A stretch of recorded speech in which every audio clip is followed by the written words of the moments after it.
Je vous salue au nom de Jésus-Christ, que notre Seigneur vous donne la bénédiction. nejejwe n'Imana cyane ko yemeye yuko uyu munsi wageze twese tukaba tugihumeka. Je remercie le Seigneur qui nous a permis d'être encore vivantes à cette journée. Kubera ko hari benshi baba bifuje kugeramo no kuza mu nzu yayo ariko ntibyemera. Il y a beaucoup de personnes qui souhaitent venir dans la maison du Seigneur, mais ils n'y arrivent pas. Rero kuko twe yabyemeye mureke tuyishime. Mais comme nous avons eu cette chance, nous devons lui rendre grâce. Kandi twe gupfusha ubusa uyu munsi Imana yatwongeye. Et ne perdons pas de temps pour cette journée que Dieu nous donne. Kuko ibyanditswe biravuga ngo itwihanganira itwongerera uwo munsi idashaka ko hari numwe warimbuka. Et comme les Écritures nous disent qu'il patiente à nous ajouter quelques heures pour que nous puissions être sauvés. Niyo mpamvu tugomba kubyitaho rero. Et c'est pour ça que nous devons faire attention à ce moment. Nk'ibisanzwe ngiye kubaza akabazo. Je commence par une question.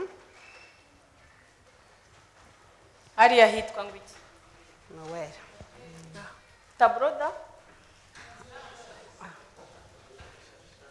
Comment on appelle ce tableau?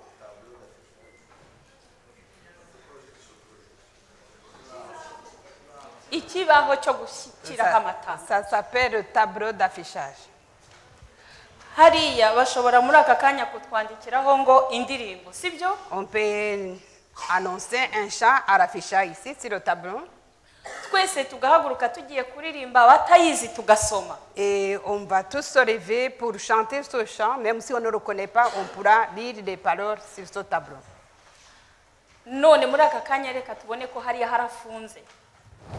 Et nous voyons que là-bas, la porte est fermée. Hariya harafunguye. Et derrière aussi, la porte est ouverte. Ariko hariya hari idirishya umuntu ashobora kunyuramo. Mais là, il y a une fenêtre dans laquelle on peut s'échapper, par laquelle on peut sortir. Nyamara urabona abagose hariya ubonye itangazo rivuga ngo ni muhunge. Et si vous voyez qu'on affiche ici sur le tableau une annonce qui dit fuyez-vous, fuyez. Mwakora iki? Ntihagira ugira icyo ambwira. Qu'est-ce que vous allez faire? Hariya harafunze ariko hari akadirishya gatoya mwakora iki? Qu'est-ce que vous allez faire si la porte de derrière est fermée, la porte d'entrée est fermée, il y a seulement une fenêtre qui est ouverte. Mwakora iki? Qu'allons-nous faire? Ashaka hagira umuntu unsubiza hariya birakomeye. Hariya naho birakomeye. Kandi hariya hari akadirishya. Nyamara hari ikintu kirimo guturuka hariya kitubwiye ngo ni muhunge ni mwirukanke. Il y a une annonce qui demande de fuir ici, qui est annoncée et les portes sont fermées. Qu'allons-nous faire? Twahunga. Umuntu yajya kurwanira muri ako kadirishya tukakora umuvunda ariko duhunga. Et on va se bousculer sur la fenêtre en essayant de fuir. Eric, wari ujye kuvuga ngo iki? Eric dit qu'il sera le premier à la fenêtre pour pouvoir sortir le premier. Ukarenga kuri Teddy, ukarenga kuri Jeannette, ukagenda. Est-ce que tu vas essayer de dépasser tous ceux qui sont devant toi? Wabageraho ryari? Comment est-ce que tu vas faire pour les dépasser? Wabaca hejuru. Murakoze. Je vous remercie. Icyo nagira ngo mbabwire ko guhunga ntibyoroshye. Je voudrais vous dire que fuir, ce n'est jamais facile. Ariko birashoboka. Mais c'est possible. Iyo abantu bamaze kubona basakijwe buri wese ashaka ubuhungiro. Et quand vous arrivez à un moment où tout le monde se trouve dans un danger, devant un danger, tout le monde cherche où fuir. Comment éviter? Ushobora guhunga bitagishoboka. Mais il arrive que tu es dans un moment où tu veux fuir, mais ce n'est plus possible. Ukabishaka utari bubishobore. Et tu cherches comment fuir, mais il n'y a plus de possibilités. Kuko uramutse tugiye guca hariya muri ririya dirishya twese havamo abagwa mu nzira. Mbese nibyo cyangwa sibyo? Et si on essaie tous, comme on est ici, de sortir par la fenêtre, il y aura toujours des victimes. umutwe w'icyigisho cyacu uravuga ngo hunga bigishoboka. Et le sujet de la leçon d'aujourd'hui dit fuyez dans la mesure du possible. tugiye kongera gusenga. Le 4-5, on va prier. Uwiteka none duciye bugufi cyane tugushima uhabwe icyubahiro. Uri Imana itari ikigirwamana, uri Imana ishobora byose, uri Imana yumva, uri nyiribihe, uhabwe icyubahiro. Amen. Mana waraduhamagaye ngo nituze tuguhungireho, ariko twaranze. Turakwinginze nyagora ku ngoma ukingura imitima yacu, umwuka wawe atwuzure atubwire igikwiriye. Amen. Ndaguhamagaye ngo umwuka wawe wera atubere umuyobozi aha hantu, Satani yimurwe rwose, aba ari wowe ubana natwe mu izina rya Yesu. Amen. Amen. Tugiye kuganira twese, murambure Bibiliya zanyu muri Danieli igice cya 5. On va commencer par la leçon qui se trouve dans Daniel chapitre 5. Danieli igice cya 5. Ndashaka kureba abahageze twihuta. On va essayer d'y arriver le plus vite possible. Daniel chapitre 5. Abahageze haravuga ngo iki?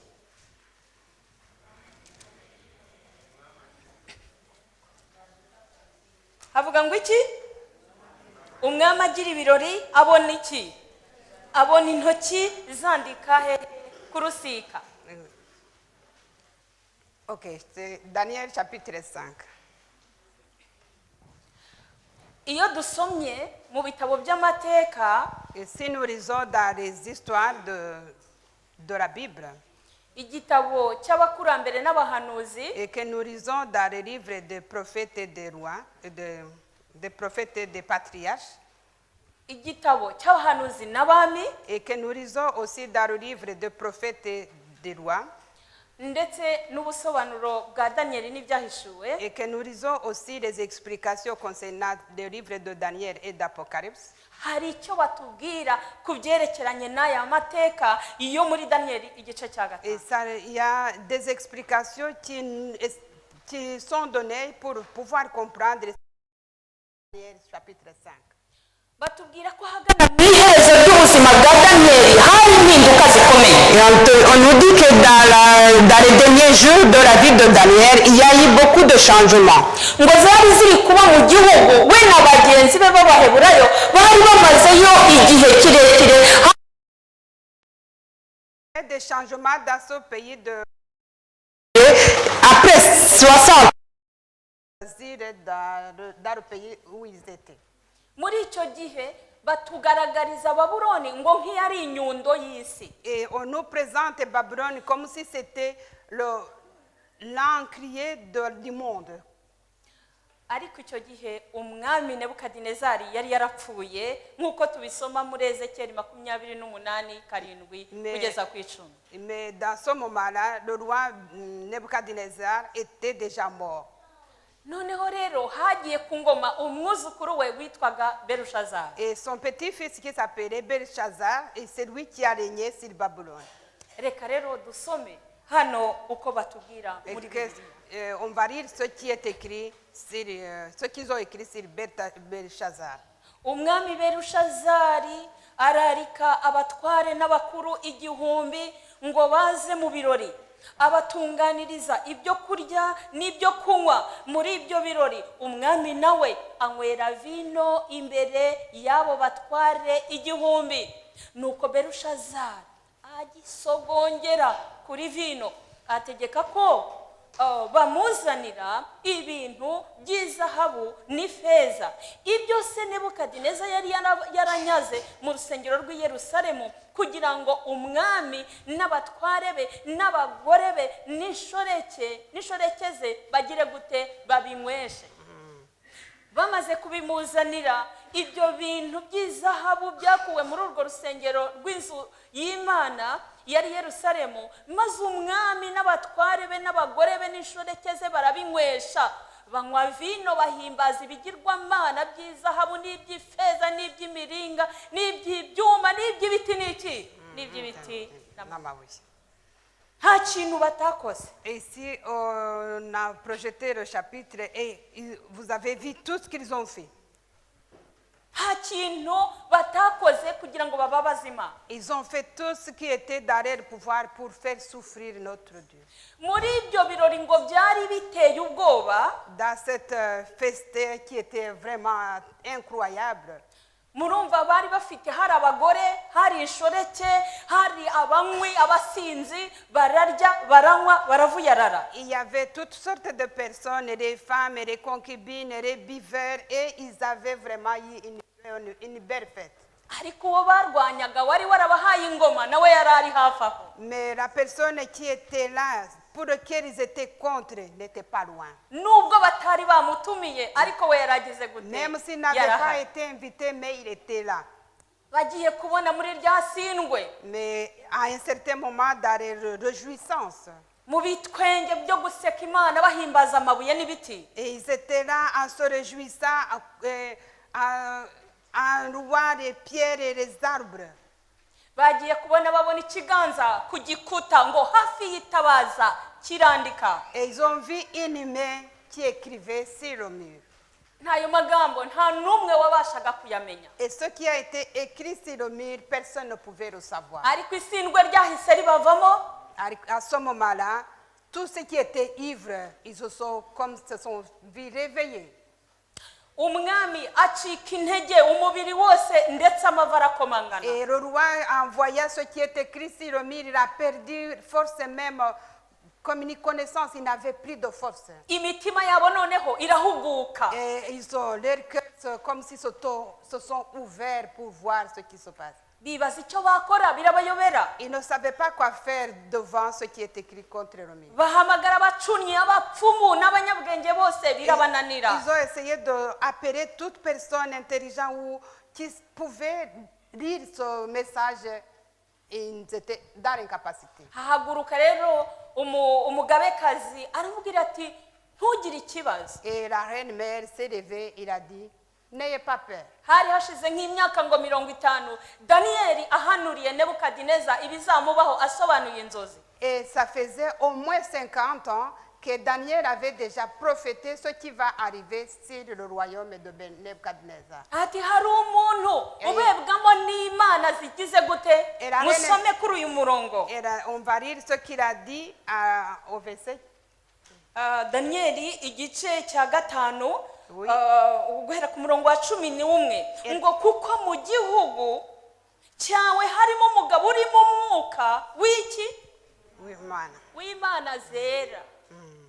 Ntabwo bari baribagiwe ko hariho Imana yo mu ijuru ya yindi Nebukadinezari yababwiye. Et la reine mère elle a dit des paroles qu'on lise sur le verset 11 dans le chapitre de Daniel. Il a dit, il y a dans ton royaume un homme qui a en lui l'esprit de Dieu saint. Ndetse amubwira ko ku bwa sekuru hari ibyabaye aribo basobanuye izo nzozi. Et tout le monde avait oublié ce qui s'est passé il y a 50 ans, mais la reine mère avait rappelé ce qui s'est passé au royaume de son grand-père. Maze Belshazar amutumaho. Et alors Belshazzar, le roi qui était en fait, il a appelé l'homme rempli de Dieu saint. Amaze kuhagera ku murongo wa 16 mwumva uko yamubwiye. Au verset 16, on va lire ce qu'il a dit. Inyuguti yabonye nizo zatumye abasha kumenya yuko uwo muntu ashobora noneho kugira ibyo yasobanura kuko abapfumu be ba mbere yiyambaje byari bigize gute bibananiye. Et ce qu'il a vu, ils étaient dans l'incapacité de l'expliquer, même ces sorciers ne savaient même pas l'expliquer.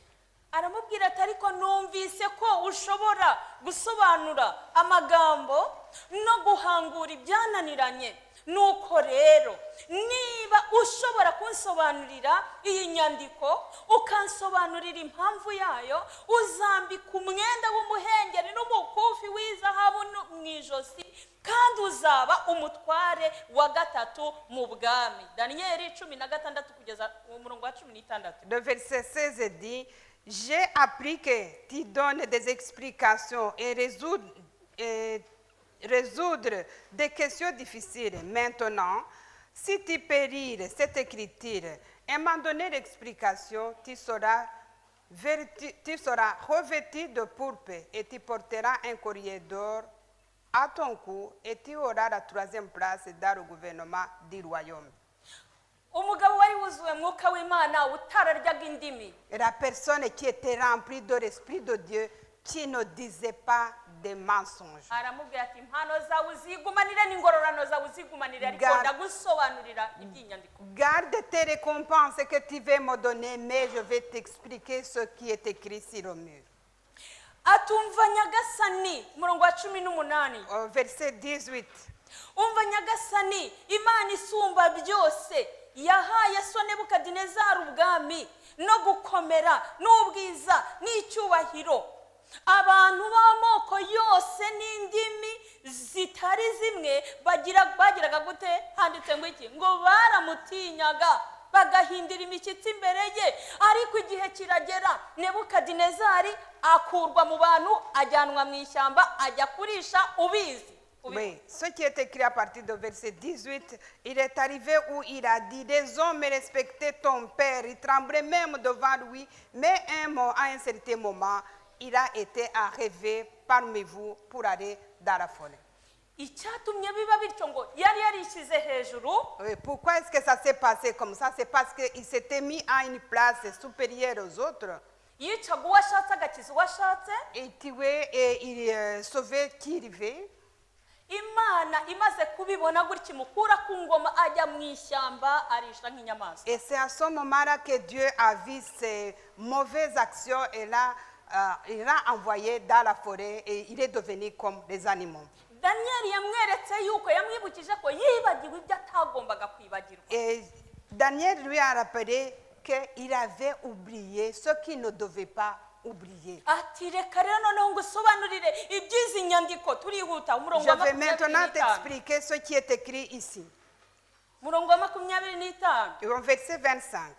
kandi ibyanditswe nibyo ibi meni tekeru farisini kandi birasobanurwa ngo bisobanurwa ngo imana ibaza imyaka umaze ku ngoma iyishyiraho iherezo. tekeri bisobanurwa ngo wapimwe mu gipimo ugaragara ko udashyitse.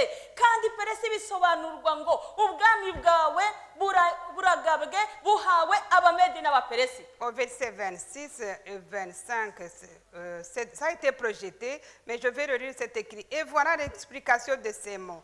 Dieu a compté ton règne et l'a mis fin.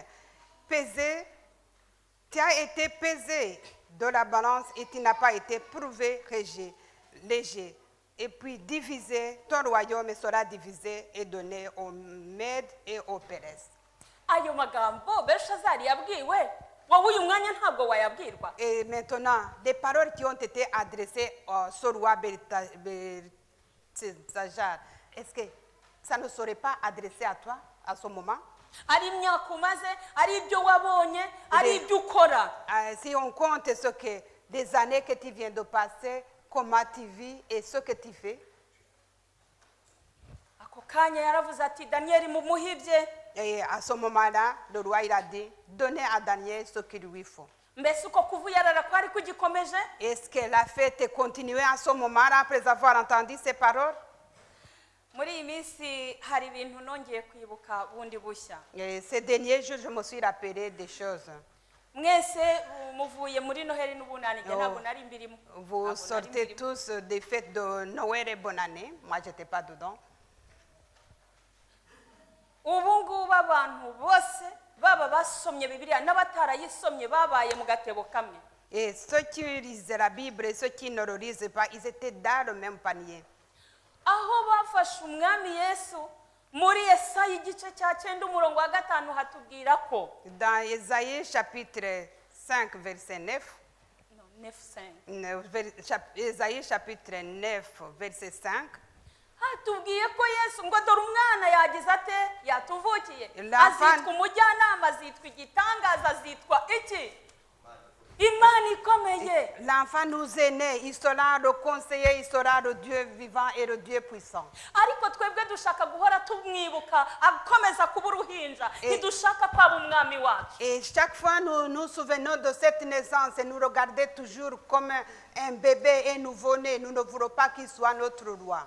tugabeshya abana bacu tukababeshya ngo wa mundi bamwita ngo iki ngo niko ngo Père Noël ngo yatuzaniye ngo amakadongo yabahaye, muzi ko ari ikinyoma, umunsi ukomoka mu kinyoma, murazana icyurugu mukagishyira mu nzu yanyu mukabyesitaramo, ibyo bintu bikaba ikinyoma mukabyuzuza mu mazu yanyu mukabwira n'abandi kubikora, kandi byanditswe bitabivuga ntaho bikora, mwarangiza ngo twebwe rero ngo Imana yatugiriye ubuntu. Sura cyabisemura none.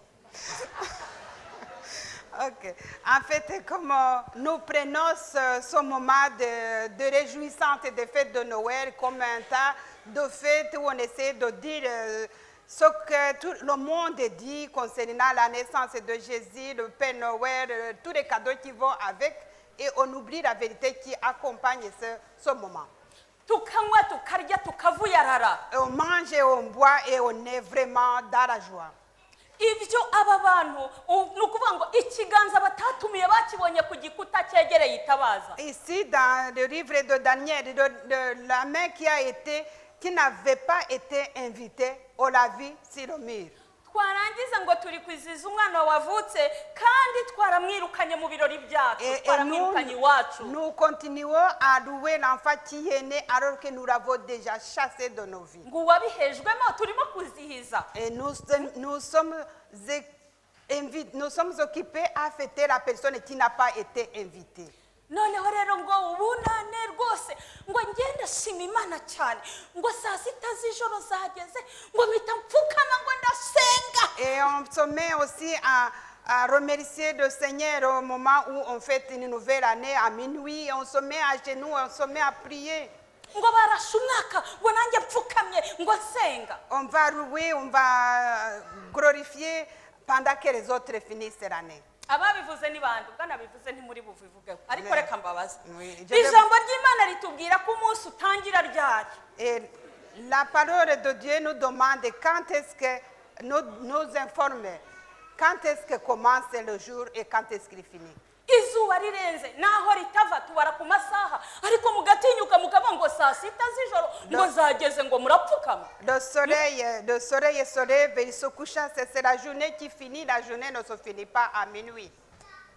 Akanya dufata ko gusenga. Le moment de prier. Umuja w'Imana yavuze ngo nakantu kangana urwara ngo kaba kameze nk'agacitse ku icumu. Nous prenons un petit moment de prière qui est vraiment insignifiant. Ubundi bindi ni ukurya no kunywa no kuvuyarara. Le reste, nous prenons le temps de manger et de fêter. Nshuti yanjye nagira ngo bitekereze neza uyihane bikitwa none Mes kandi amis, bitekereze cyane. je voudrais vous inviter à se repentir et réfléchir vraiment comme il faut. Kuko ikiganza kitagaragara kizandika kandi amavi yacu agiye gukomangana. Parce que la main qui n'a pas invité, la main qui n'est pas visible va écrire et nous serons affaiblis et bradés. Nari ndimo ubushize nari ndimo soma le 26 Décembre nari ndimo soma bizihiza umunsi wa tariki 26 z'ukwa 12 2004. Ici, je lisais quand il y avait la fête du 26 2004. Habaye tsunami mwese murayizi hashize imyaka 20. Vous vous rappelez qu'il y a eu le tsunami il y a déjà 20 ans. Ubwo nari ndimo soma ku binyamakuru rwose nabonye nubwo nganira n'abantu kandi soma ibinyamakuru nabonyemo ikintu cyantangaje cyane. Et quand je lisais le journal en écoutant aussi les informations concernant ce tsunami, j'ai remarqué quelque chose qui m'a étonné. Hari umwana wari uvuye mu Bwongereza witwa Smith. Il y avait un enfant qui venait de l'Angleterre qui s'appelait Smith. Uwo mwana yari kumwe n'ababyeyi be nabo bajya gusohoka nk'abandi bose muri Cet iyo minsi enfant mikuru. était avec ses parents, mais les parents étaient sortis comme tout le monde. Muri vacances kujya kuryoshya Ils nk'abandi étaient en bose. vacances, il n'y avait pas de soucis. Bahageze bariyo bagiye kubona babona ikintu kidasanzwe. Et quand ils sont arrivés, ils ont vu quelque chose d'inhabituel. Umwana abona inyamaswa nini n'intoya ziri kuzamuka zijya hejuru mu ishyamba zijya ruguru ziva hasi zizamuka. Et la vie des animaux qui fuyaient, qui montaient pour aller dans les montagnes. Umwana abwira ababyeyi we ati mama Et l'enfant dit à ses parents, ati hashize ibyumweru bibiri twizira isomo ry'ibijyanye na tsunami n'ibiza n'imitingito. et l'enfant a informé ses parents, il a dit, il y a 2 semaines que nous avons étudié une leçon concernant les tremblements et les tsunamis. batubwiye ko nitubona ibi bintu tuzahunga tukava hafi y'amazi. Et il a rappelé à ses enfants, il a dit que si nous voyons les animaux qui quittent, qui montent vers les montagnes, que nous devons nous aussi fuir et quitter le côté où il y a de l'eau. nyina ntiyamwumvise yakomeje kunezererwa mu rugendo rwo ku mucanga. La maman n'a pas entendu parce qu'elle était déjà dans la joie d'être sur la plage. akamubwira ati hora ceceka mwana sigaho. Elle essayait de faire taire cet enfant ce qu'il disait. iyo umuntu arimo kuvuga ibyanditswe akabona ukuntu ibintu bimeze akabona ibirimo kuba akavuga cyane baravuga ngo uriya arakabya bariya ntibagakabya imana iradukunda tuzajya mu ijuru yewe. Et oui, et quand on essaie de voir,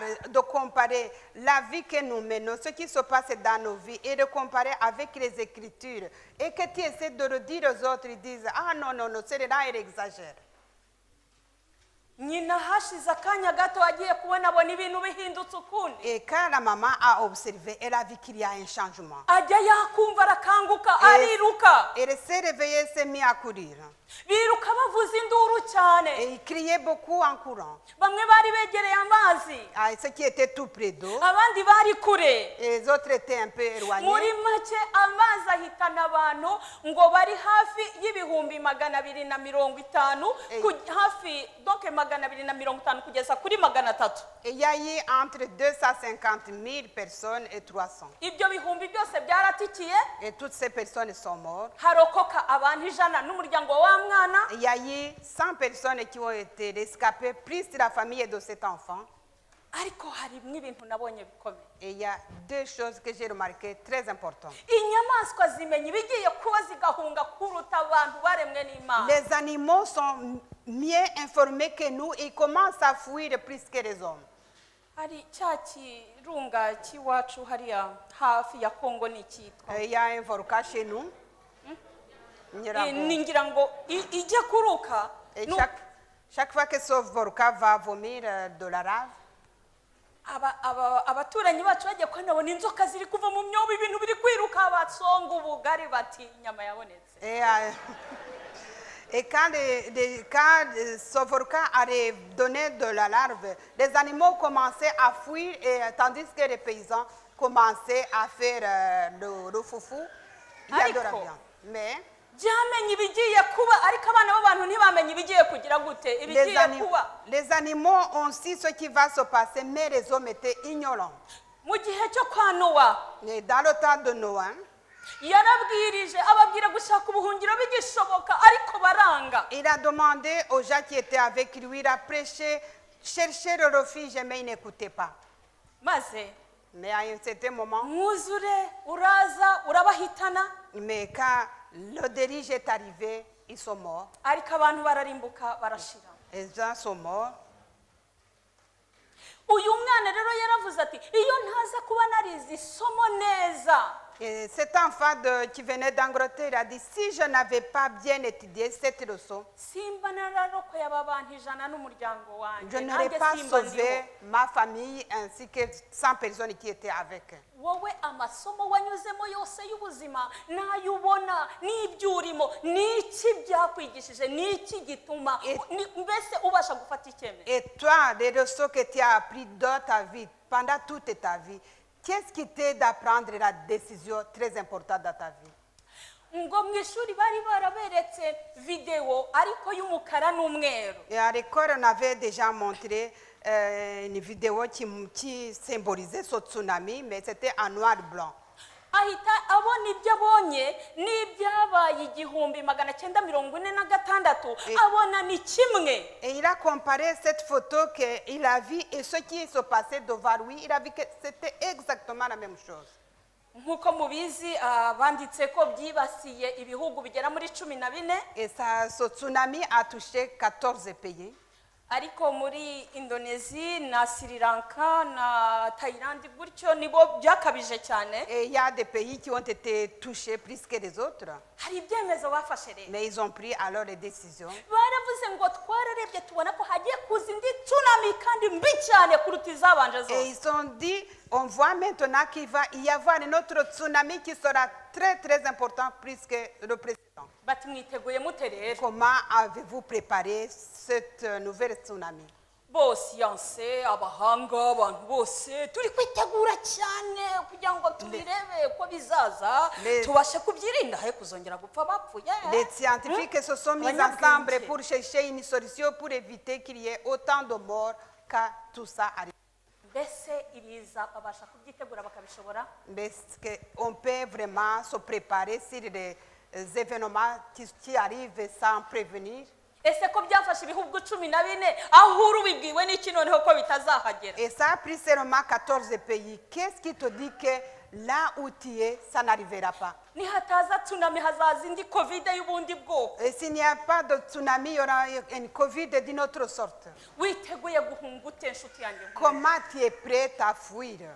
Hashize akanya gatoya ibyo Daniel yahanuriye Belushazari yarabibonye. Après un certain moment, ce que Daniel avait déjà expliqué à Belshazzar sont arrivés. Umwami Dariyo yari yarahamagaye mwishywa we wari umuperesi kuko Dariyo yari umumedi. Et le roi Dario, qui était le Mède, a appelé son neveu qui était Pérès. Amubwira ko agomba kuza akamufasha urugamba bavuga ibyo basezeranye kugira ngo babohore Babuloni. Et ils se sont mis ensemble pour pouvoir aller détruire Babylone. Ngo mu hantu haruhije Kuro naho hantu kandi Imana yari yarabwiye Kuro kwizamukingurira imiryango. Et Dieu avait dit au roi Kour qu'il va ouvrir les portes de Babylone. Ubuhanuzi muri Yeremiya gice cya 51, Yesaya 45, Yesaya 47, aho hose hagenda havuga ibyagombaga kuba kuri Babuloni n'ibyo Kuro yagombaga gukora. Et tout ce qui a été prédit comme les prophètes de Jérémie et Esaïe, tout ça expliquait ce qui allait se passer à Babylone. Noneho ngo muri iyo minsi ubwo Babuloni yahangukaga, Et dans les derniers jours, on avait détruit Babylone. Kuro we yari yiteguye bwa buhanuzi bw'ibyo byavuze uko azafata Babuloni. Kour aussi, le roi Kour était déjà prêt, après avoir dit ce qui a été prédit, de comment il va vraiment obtenir Babylone. Bari biteguye umunsi mukuru wa ngaruka mwaka bagiraga. Et ils attendaient cette fête-là qui se passait annuellement. Noneho mu birori uko biteguraga bashyushye bashaka kwirukira ngo mu busambanyi buteye ubwoba bw'urukozasoni, uko kunywa, uko kuvuyarara, uko gusenga ibiti n'amabuye. Comme ils étaient dans cette fête-là, en faisant toutes sortes de choses qui ne sont pas bonnes, Bibagirwa gukinga. et ils ont oublié de fermer la porte de la ville. Ngo Babuloni yari yubatse ku buryo ntaho wari kuyinyura uyiturutse inyuma. Babylone était vraiment bien construit de façon que c'était difficile d'entrer dans la ville. Bari bafite ibyo kurya ngo bari banamaze gufunga umudugudu. Et ils avaient assez de nourriture parce qu'ils avaient bien fermé la porte. Bafite ibyo kurya bishobora kwamaza imyaka 20. Ils avaient fait des réserves de nourriture qui pouvaient les utiliser pendant 20 ans. Hagati harimo umugezi wavomereraga ahantu kuko bari bafite imirima bahinga nta kibazo bafite. Il y avait même une rivière au milieu de Babylone. Maze Kuro ahengera bari mu birori basinze bavuyaraye. Et au moment où ils étaient dans la fête, ils ne se souciaient de rien. Ayobya uruzi rwa Ufurate. Et Kour a déjà bloqué la fleuve qui rentrait dans Babylone.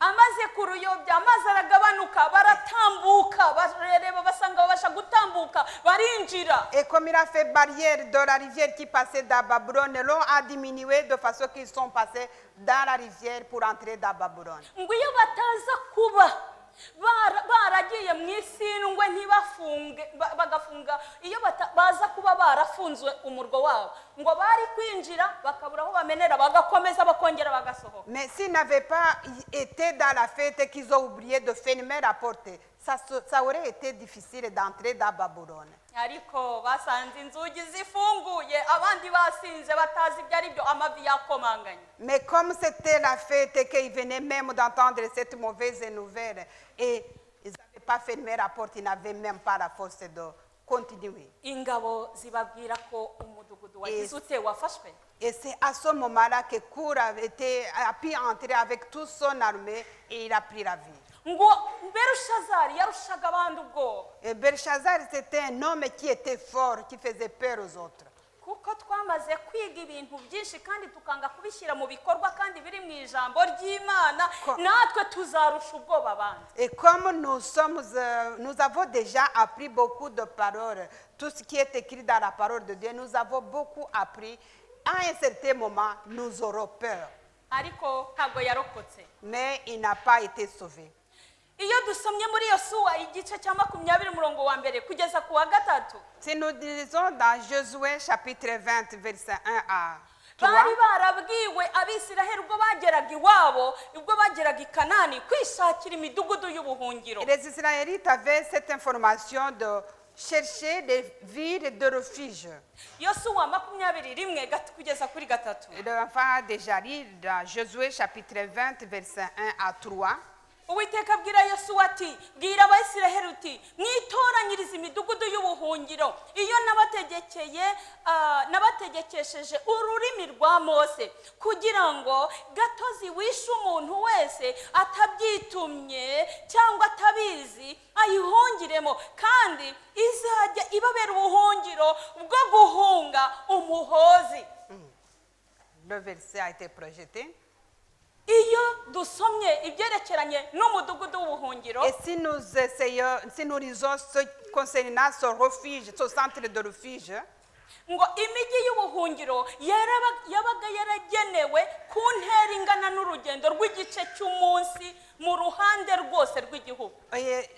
ces villes de refuge, c'était à peu près à une journée et demie de marche en dehors de la ville. ahantu hose murumva ko bari barorohereje impunzi cyangwa yego. Oui, et c'était à chaque côté de la ville hein, et c'était facile d'avoir les refuges.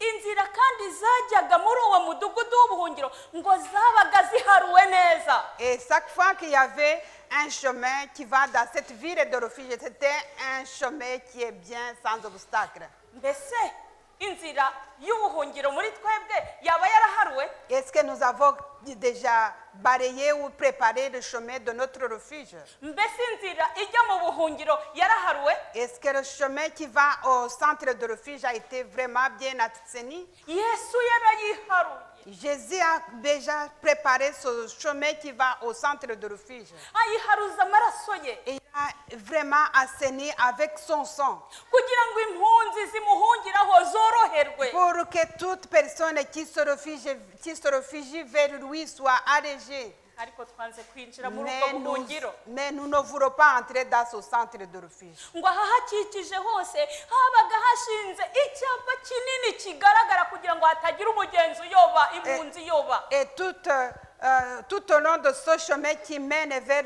le centre de refuge, il y avait une pancarte qui montrait que le chemin. yaba umunyamahanga yaba umuheburayo yaba umuntu udafite uko yigira, abantu bose bagombaga kwinjira muri ubwo buhungiro kandi bakarokoka. Et toute personne qui voulait prendre ce chemin vers le centre de refuge, il pouvait être sauvé. aho rero muri uwo mudugudu w'ubuhungiro Dans ce centre de refuge, uwabaga ari gatozi koko yarakoze icyaha ntiyabirokokaga. et toute personne qui était coupable, il courait vers ce centre. ariko uwabaga arengana yararokokaga. Mais la personne qui était vraiment innocent, il était sauvé. uwabaga ahungiye kandi muri uwo mudugudu w'ubuhungiro ngo ntiyagombaga gutinda. Et la personne qui se rendait dans ce centre de refuge ne pouvait pas traîner. ngo yaba ari umuryango ibyo ntiyabirebaga, Et s'il regardait, il ne regardait même pas sa famille. yaba ari akazi ntabwo yagatindagaho, Il ne se souciait pas de son travail. yagateraga umugongo. Il laissait ça derrière lui. nta gihe cyo gusezera ku bakunzi be yabaga afite. Il n'avait pas le temps de dire au revoir à ses amis. mbese turi kumwe turi kujyana. Mbese. nta gihe yabaga afite. Il n'avait pas le temps de dire au revoir à kuko ses amis. ubuzima bwe bwari buri mu kaga yagombaga guhunga kugira ngo adapfa aticwa. Parce que sa vie était en danger, il devait fuir pour ne pas mourir. akihuta kugira ngo agere ahabonera Et il umutekano. allait plus vite pour avoir la vie. umunezero umunaniro inzara ibyo ntiyabyitagaho yarabyirengagizaga il ne se- ibibazo byose Il ne se yarabyirengagizaga souciait d'aucun problème qui était contre son départ. uwabaga kandi arimo guhunga ngo ntabwo yahangaraga kugabanya umuvuduko. Et quand on était, la personne qui était en refuge n'avait pas l'occasion de ralentir parce qu'il était en danger. yagombaga kureba inyuma, Il ne pouvait même pas regarder derrière. ntabwo yagombaga gufata n'akanya gato ko gutinda kugira ngo yihute ahubwo agere vuba mu ruzitiro mo imbere apana inyuma. Et il faisait vraiment tout son possible pour arriver dans ce centre de refuge le plus vite possible. kandi iyo umuntu yabaga ageze muri uwo mudugudu w'ubuhungiro Et quand on arrivait dans ce centre de refuge, ntabwo ngo yagombaga kubusohokamo. il ne pouvait même pas s'en sortir. iyo yajyaga inyuma y'umudugudu yaricwaga, Et quand il venait en dehors de la clôture du centre de refuge, ariko uwagumagamo yarakiraga. il pouvait être tué, tandis qu'en étant à l'intérieur, il était sauvé. kandi ngo iyo umutambyi wabo yapfaga babaga bahawe uburenganzira bagasubira Et iwabo. quand le prophète de la zone de son pays était mort, c'était comme une libération. Il revenait dans sa ville. ariko turi kujyana murahari. Est-ce que vous donnez mbese ensemble? umutambyi wacu yarapfuye. Est-ce que notre mbese natwe sacrificateur est turemera mort? kugira ngo tumuhungireho kugira ngo turuhuke. Est-ce que nous n'avons pas encore l'occasion de se réfugier vers lui pour se reposer? nshuti yanjye nkunda muri uyu mwanya Frères amis, nagira ngo mbasomere amagambo makeya aboneka mu gitabo cyitwa uwifuzwa ibihe byose ku cyigisho cya 69. je vais dire quelques mots sur le livre de Jésus-Christ, chapitre, la leçon 69. ni icyigisho ni paje yenda guheruka. C'est dans les dernières pages. haravuga ngo isi yuzuye ubugambanyi, Le monde est rempli de... ibitabo ntibihuza amapaje, niyo mpamvu babwiye umutwe w'icyigisho Ise- cya 69. dans Jésus-Christ, numéro... Non, non, c'est la leçon numéro 69. isi yuzuye ubugambanyi n'ibinezeza bibi isinziriye mu mahoro y'umubiri gusa. Et le monde est rempli de maltraitance et il est dans les mauvais moments. abantu bigizayo umunsi wo kugaruka kwa Yesu, Les gens éloignent le jour du retour de Jésus. kandi bagira gute bakerensa imiburo Et bahabwa. ils ne tiennent pas compte des conseils qu'ils reçoivent. ngo igihe i Babuloni bari bari mu murwa ngo bajyaga burira hejuru ku nkike bagatuka ingabo za Kuro ko zidateze kuhinjira. Quand les gens de Babylone ils étaient en paix et qu'ils étaient bien dans la ville, ils montaient sur les murs et ils insultaient les rois les soldats de cour en disant: vous n'aurez jamais l'occasion d'entrer dans notre ville. kandi nawe mu gihe cyo kwa Nowa nabo basekaga Nowa. Vous vous rappelez aussi dans le temps de Noé que les gens qui le voyaient construire, ils se moquaient de lui. aha rero baratubwira ngo bakerensa kandi bagaseka imiburo. Et les gens d'aujourd'hui de ce monde ne tiennent pas compte des conseils qu'ils reçoivent. mu gasuzuguro kabo baba bavuga ko uhereye ku kuremwa kw'isi ibyo byahozeho Et ils disent que tout ce que vous racontez, ça a été dit depuis des années, depuis la création du monde. ngo mu gihe isi izaba ibazanya agasuzuguro ngo isezerano ryo kuza ko ririhe. Et dans ce moment où le monde va demander avec méfiance en disant: où est la promesse du retour de Jésus? ibimenyetso byo ntabwo bizahagarara. Les signes ne vont pas s'arrêter. ngo igihe umukobanyi wanga ukuri akomeje kwigerezaho, Depuis que le méprisant, la personne est méprisant, continue à se montrer vraiment indigne de recevoir ces conseils. igihe buri wese ashaka amafaranga mu buryo bumwe cyangwa ubundi kandi budasobanutse, Et de façon que chacun cherche une façon de vivre en cherchant l'argent d'une façon ou d'une autre. igihe abantu biga ibintu byose binyuranye uretse kwiga ijambo ry'Imana, Au moment où les gens vont à l'école, ils étudient beaucoup de choses sauf la parole de Dieu. mu bihe nk'ibyo nibwo Yesu Et azabatungura. dans ce moment-là, c'est là que Jésus va revenir à l'improviste. umwuka w'imana aragenda akurwa mu bantu buhoro buhoro Le Saint-Esprit est en train d'être retiré dans les gens. kandi haba ku butaka cyangwa mu nyanja ishyano rirasimburana n'irindi shyano. Et chaque fois que ça soit dans son monde et même dans la mer, les mauvaises choses se multiplient les uns après les autres. hariho imiraba ibishyitsi Il y a des tremblements, des olages, imiriro itagira kizimya les feux qui sont, les incendies qui ne sont pas éteints. urwangano ruteye ubwoba ubwicanyi La méchanceté même avec la tuerie, uburyarya intambara hirya no hino. la malignité et même les guerres. ariko uyu munsi ntabwo dushaka guhunga. Mais aujourd'hui, nous ne voulons pas fuir. bavandimwe umutwe w'icyigisho cyacu wavuze ngo hunga bigishoboka. Le titre de notre leçon aujourd'hui nous demande de fuir tant que c'est encore possible. kandi ubuhungiro bwateguwe neza. Et le refuge a été bien préparé. kristo yabikoze ku bwawe. Jésus-Christ a fait ça pour toi. ariko reka kwirengagiza. Mais ne soyez pas ignorants. uvuyarare upfushe igihe ubusa. Ne perdez pas ton temps. najya mwibutse ko iyo umuntu ahunze ntabwo ajyana inzu. Et quand tu te réfugies, quand tu es en refuge ou en fuite, tu ne prends pas ta maison. nubwo ari nziza ari na byiza kuyigira ariko byikurangaza. Même si c'est une belle maison, mais qu'elle ne soit pas un obstacle pour toi. ntabwo ajyana imyenda. Mais tes vêtements, tu ne vas pas partir avec. yewe n'umugabo ashobora kunyura aha n'umugore akanyura n'abana bakanyura Même hariya. la famille en étant dans le temps de fuite, chacun prend son chemin. ushobora kurokoka we ntarokoke. Et tu peux être sauvé, mais lui ne sera pas sauvé. ariko ngo nta gihe dufite cyo gutinda. Mais nous n'avons pas le temps de perdre. niyo mpamvu usaba imana yo mu ijuru C'est pour ça que nous demandons à notre Seigneur ngo ikwitegereze irebe umutima wawe Et qui regarde- ikwagurire amarembo et qui regarde notre cœur, et qui regarde ton cœur, et qui ouvre, et qui élargit les iguhe portes, kwirukanka et qui te donne la force de courir, kugira ngo uhunge bigishoboka. afin de fuir quand c'est possible. wireba inyuma ahubwo reba ikaruvari. Ne regarde pas derrière, mais regarde à Calvaire. nibyo ngusabira mu izina rya C'est ce yesu. que je demande au nom de Jésus-Christ. amen. Amen. haleluya Alléluia. haleluya. Alléluia. imana yacu ihabwa icyubahiro. Que notre Seigneur soit loué. muri aka kanya ndahamagara umuntu wese ushaka kuvugurura imibereho ye J'appelle la personne qui veut renouveler sa vie akaza tugasengana. et qui avance pour une prière. hari iminsi mikuru twabwiwe ko tugomba kwizihiza. Nous avons été informés des fêtes dans lesquelles nous avons été invités à participer. uwa mbere ni isabato. La première fête, c'est le sabbat.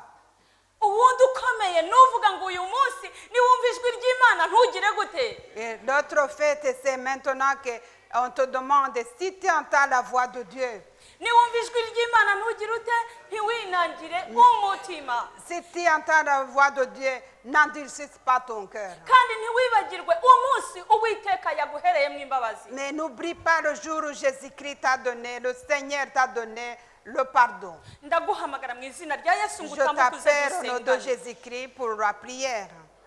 kandi ndabivuga mbikuye ku mutima utambuke mu izina rya Et yesu. je te demande de venir au nom de Jésus-Christ pour la prière. uririmbire indirimbo twaririmbye ivuga ngo nta bundi buhungiro mwami Et alors, unyirokorere. nous allons chanter ce chant que nous avons chanté qui dit il n'y a plus d'autre refuge sauf toi, Seigneur. turayiririmba tudacuranga. On va le chanter sans instrument haguruka utambuke et muze venez dusenge. devant et on va prier. imana itugirire neza. Que Dieu nous aide ririmba iyo ndirimbo. en chantant ce chant.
nous allons nous agenouiller pour ushaka la prière. watambuka kuko Mais ntabwo ari si ibyo tu reviens, guhagurukira c'est le moment ni uwiteka d'avancer. ugukeneye kugira ngo umuhungire C'est pas moi qui t'invite, mais c'est vraiment le Seigneur qui a besoin de toi. reka mpamagare Théophile. On appelle Théophile.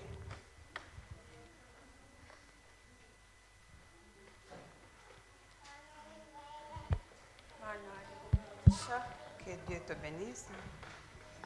tugiye gusenga ariko ushatse nawe watambuka Et on va prier. Si tu veux, tu avances. kandi ikindi ubishoboye wapfukama Et si tu veux, tu peux te mettre à genoux. gusenga wowe na Théophile. Nasenga turi babiri. kandi ndabasabye kugira ngo ubwire imana ibyawe witegure guhunga mu izina rya yesu Essaie de dire à Jésus que tu es prêt à fuir.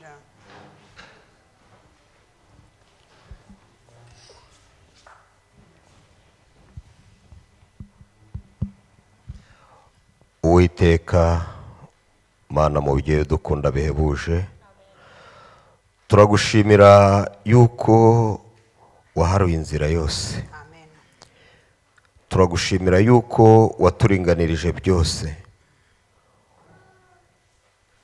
Turi abanyabyaha uducira kandi utwubakira umudugudu w'ubuhungiro, urawuharura urawuboneza kugira ngo hatagira umuntu uwo ari we wese uhungira muri uwo mudugudu ubasha gusitara. Uwo mudugudu turawibukijwe ni Yesu Kristo. None aha turi dufite byinshi biduhiga. Satani ubwe ntabwo atworoheye, abamarayika be ntibatworoheye, aratugabaho ibitero umunsi nijoro isaha yose. Ariko Mana ushimirwe aya magambo y'ibyiringiro wongeye kuduha ko mu mudugudu w'ubuhungiro hagifunguye. Mana amava agupfukamiye yose n'umutima wa buri muntu wese wifuza gukira, akaba yiyemeje kuva uyu munsi gufata ingamba zo kuguhungiraho, ndakwinginze ngo twakire, maze imitima y'abagabo n'ababyeyi, abasore n'abakobwa n'abana batoya icishijwe bugufi muri kano kanya imbere yawe uyakire.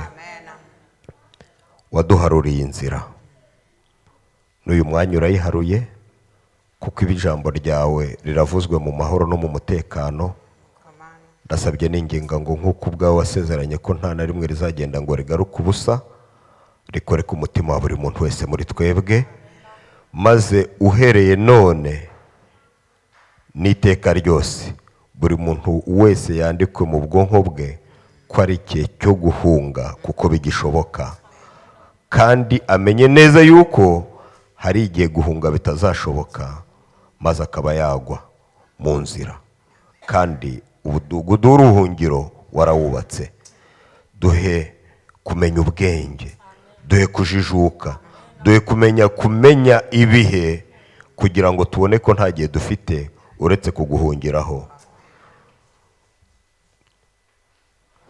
kuko tuguhungiyeho utwakire tuje uko turi.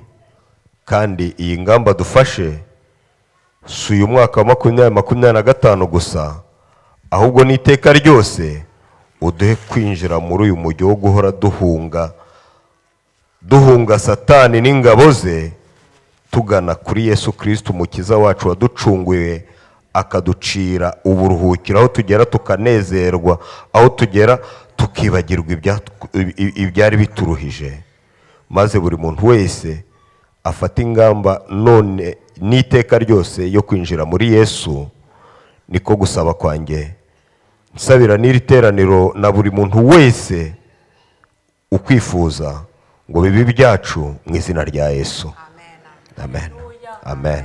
haleluya Amen. Mana turacyari imbere yawe, ni ukuri duciye bugufi cyane kugira ngo ube gusenga kwacu. Umuvandimwe amaze kukubwira, ariko ni ukuri turibuka neza yuko umwana wawe Yesu Kristo ari muri iyi si, yakeshaga ijoro asenga, yararaga ku musozi asenga, ariko twebwe twakuburiye igihe, ahubwo turi mu minsi mikuru idashira, turi mu ma-event adashira. Uwiteka ndakwinginze kugira ngo uduhe kuguhungiraho. amen Turakwinginze ngo tuvane mu bintu bimeze nk'imihango, buri wese akumva hari ari itegeko ryo kubwira umuntu ngo ibi n'ibi adaheruka no kuvugana nawe, atanamuheruka, atazi niba arembye cyangwa ari muzima.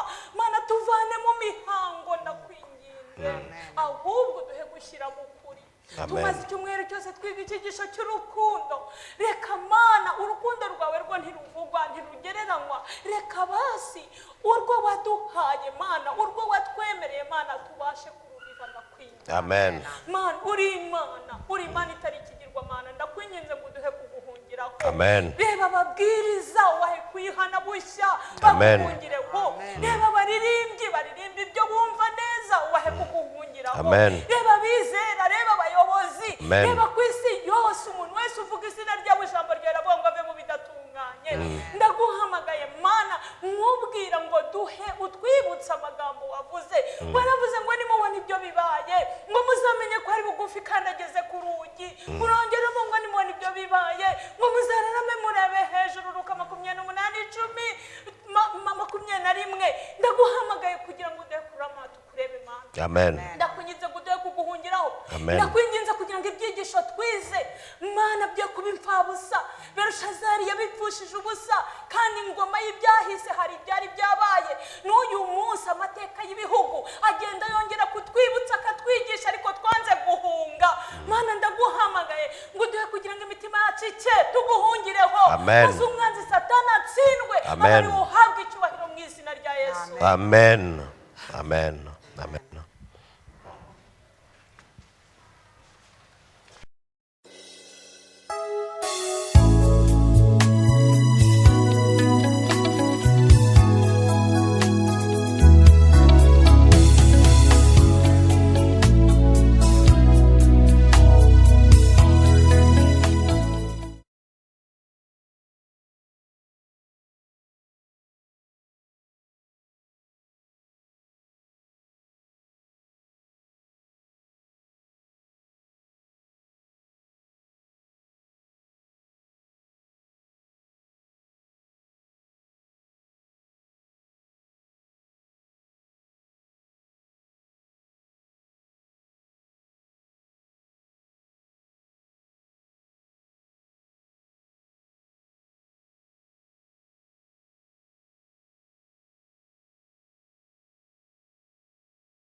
dusenge.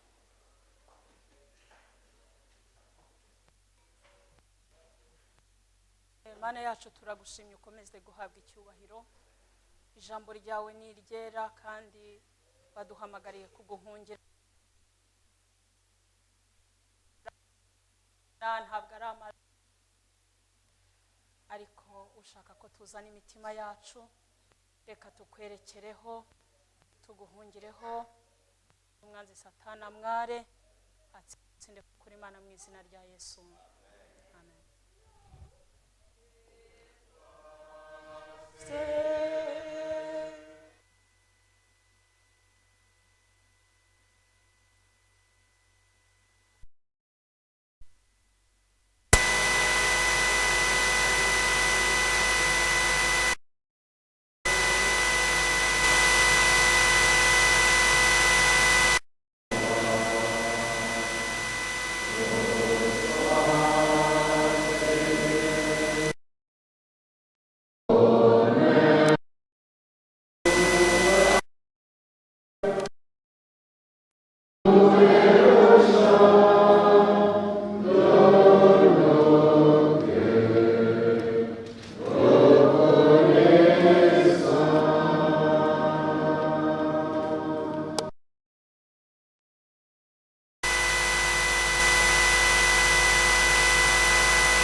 Bien-aimés, vous voilà avertis. Tenez-vous donc sur vos gardes de peur qu'entraînés par l'égarement des impies, vous ne perdiez la ferme position qui est la vôtre. Mais grandissez dans la grâce et dans la connaissance de notre Seigneur et Sauveur Jésus. Soit la gloire maintenant et pour l'éternité. Amen. Bon sabbat à tous.